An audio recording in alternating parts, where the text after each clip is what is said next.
ආයිබෝවන් මගේ යාළුවෝ හැමෝටම සංසිවිත් පිනී YouTube channel එකට ඔයගොල්ලෝ හැමෝම ආදරෙන් පිළිගන්නවා. අපි අද හදන්න යන්නේ වටලප්පන්. හරි අපි මෙතන අරගෙන තියෙනවා වටලප්පන් එක හදාගන්න පොල් කිරි උකු පොල් කිරි අරගෙන තියෙනවා මම මෙතන මම අරගෙන තියෙනවා ලොකු පොල් බෑ එක මිටි කිරි. ඕගොල්ලෝ බලලා ගන්නව නම් ගන්න මේ කිරලා ගන්නව නම් ග්‍රෑම් 200ක් ගන්න. එතකොට බිත්තර ගෙඩි ලොකු බිත්තර ගෙඩි 3ක් අරගෙන තියෙනවා. සීනි ග්‍රෑම් 200ක් අරගෙන තියෙනවා. මේ ටික තමයි අපිට ප්‍රධාන වශයෙන් ඕන කරන්නේ.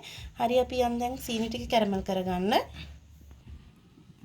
හරි යාළුවනේ මේ විදිහට ඕගොල්ලෝ සීනි ටික හොඳට කැරමල් වෙන්න කැරමල් පාටක් එන්න ඕන හොඳ පාටක් එන්න ඕන අපිට. අපේ වටලප්පන් එකේ ලස්සන පාට එන්නේ මේ සීනි කැරමල් කරගන්න විදියෙන්. අපි සීනි ටික ගින්දර ගොඩක් වැඩි කරන්නෙත් නැතුව ගොඩක්ම අඩු කරන්නෙත් නැතුව සාමාන්‍යයෙන් ප්‍රමාණය තියාගෙන සීනි ටික හොඳට කැරමල් කරගන්න. සීනි ටික හොඳින් කැරමල් කරගන්න.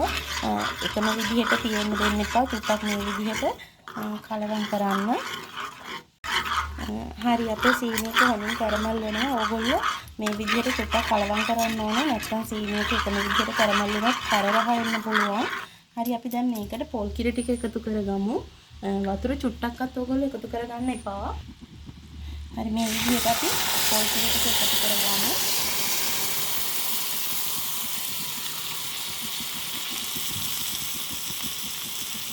මේක පොඩ්ඩක් කැටි ගහන්න බලනවා. මේක දිය වෙනකන් ඕගොල්ලෝ චුට්ටක් ඌරු ගන්න. හරි යාළුවනේ ඕගොල්ලෝ මේ වෙලාවේ ඉතුරු සීනි ටිකත් මේකට එකතු කරගන්න. එකතු කරගෙන හොඳින් කලවම් කරගන්න.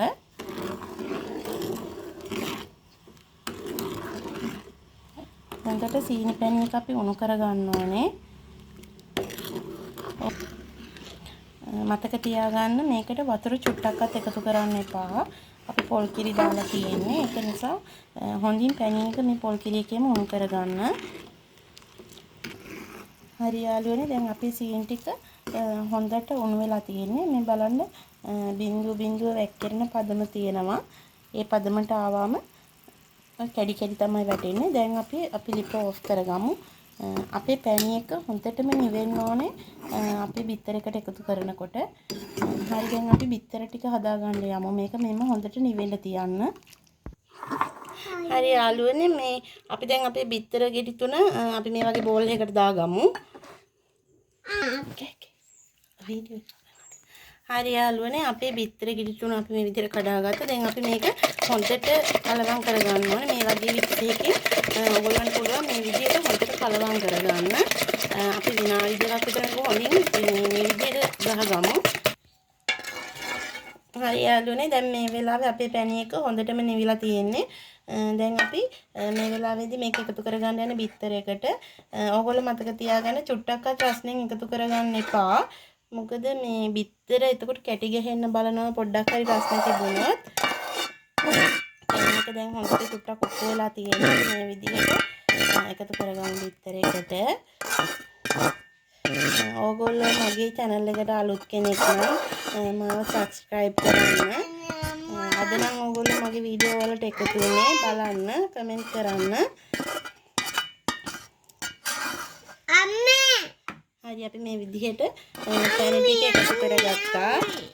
මේ වෙලාවේ මේකට පුළුවන් ඕගොල්ලන්ට පුළුවන් වැනිලා බින්දුවක් එකතු කරගන්නත් පුළුවන්. එහෙම නැත්නම් එනසාල් කරඹට ටිකක් කුඩු කරලා එකතු කරගන්නත් පුළුවන්. හරි මේ විදිහට මම වැනිලා චුට්ටක් එකතු කරගත්තා. හරි අපි මේ වෙලාවේ මේකට ලුණු චුට්ටකුත් එකතු කරගන්න ඕනේ. ඕගොල්ලෝ ලුණු චුට්ටක් එකතු කරගන්න. හරි දැන් ඕගොල්ලෝ මේක හොඳින් මෙහෙම මික්ස් කරගන්න ඕනේ. මෙහෙම විනාඩි 2ක් විතර හොඳින් මේ විදිහට මික්ස් කරගන්න. අපේ සීනි ටික පැණි ටිකයි මේකේ තිබ්බ බිත්තර ටිකයි හොඳට කලවම් වෙනකම් මේ විදිහට හොඳින් මික්ස් කරගන්න ඕගොල්ලෝ. මේ වෙලාවේ ඕගොල්ලන්ට පුළුවන් ස්ටීමර් එක ලෑස්ති කරගන්න වතුර එකක් රත් වෙන්න තියලා. ඒ වගේම මේක දාගන්න කැටියක් හෝ භාජනයක් මොකක් හෝ කමක් නැහැ. ඒකට බටර් ටිකක් ගාලා ලෑස්ති කරගන්න. හරි දැන් අපි මේක මේ වගේ භාජනයකට දාගෙන ස්ටීම් කරගන්න යන්නේ. මේකට හොඳට බටර් ටිකක් ගාලා තමයි මම තියෙන්නේ. එතකොට ගලව ගන්න හරි පහසුයි.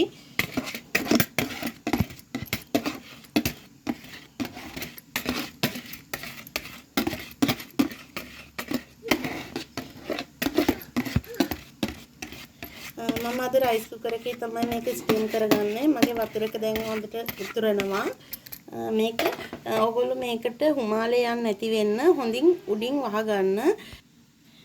මේකට හුමාලේ යන්නේ නැති වෙන්න ඔයගොල්ලෝ හොඳින් කවර් කරගන්න. තැටියකින් වහන්න පුළුවන් නම් ඒත් කමක් නැහැ. මම අද කෙසෙල් කොලයක් තමයි මේ විදිහට උඩින් තියන්නේ. මේ විදිහට කෙසෙල් කොලයකින් වහලා මම මේක දැන් ස්ටීම් කරගන්නවා. මම ඔයගොල්ලන්ට මේක ස්ටීම් කරලා පෙන්නන්නම්. මට කොච්චර වෙලාවක්ද ගියේ කියලා මම ඔයගොල්ලන්ට කියන්නම්.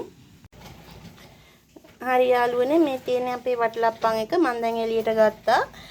මගේ වටලප්පන් එක හැදෙන්න විනාඩි 30ක් ගියා යාළුවනේ. පොඩ්ඩක් ඕගොල්ලෝ ටූත් පික් එකකින් අනලා බලන්න ගෑවෙනවද කියලා. ටූත් පික් එක එනවා නම් නිවැරදිව ඒකේ මොකුත් ගෑවෙන්නේ නැතුව එනවා නම් ඒ කියන්නේ අපේ වටලප්පන් එක හරියට තැම්බිලා. දැන් මගේ වටලප්පන් එක හරි. අපි දැන් මේක හොඳින් නිවෙන්න තියාගමු. මම ඕගොල්ලන්ට අයින් කරගෙන පෙන්නන්නම්. හොඳට නිවෙනකන් මේ විදිහටම අපි මේක තියන්න ඕනේ. හොඳට නිවුණාට පස්සේ ෆ්‍රිජ් එකේ ටිකක් වෙලා තියන්න පැය භාගයක් විතර. ඊට පස්සේ අපි බලමු කොහොමද අපේ වටලප්පන් එකේ රස කියලා. හරි යාළුවනේ මේ තියෙන්නේ අපේ වටලප්පන් එක. ඕගොල්ලෝ හදලා බලන්න අනිවාර්යයෙන්ම.